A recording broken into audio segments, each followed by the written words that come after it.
আর কয়েকদিনের মধ্যে ক্রিসমাস, আর ক্রিসমাস মানেই কেক।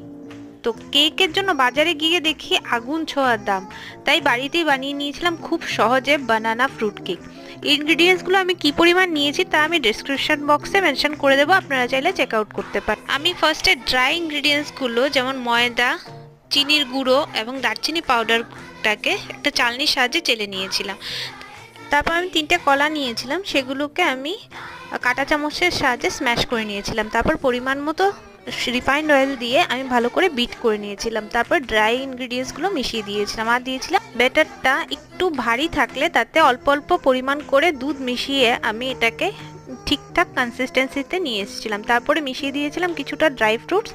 তারপর আমি ইনো মিশিয়ে দিয়েছিলাম। ইনো মেশানোর পর সঙ্গে সঙ্গেই আমি কেক টিনে ব্যাটারটা ঢেলে তারপর ভালো করে ট্যাপ করে কড়াইতে বসিয়ে দিয়েছিলাম 40 থেকে 50 মিনিটের জন্য। তারপরে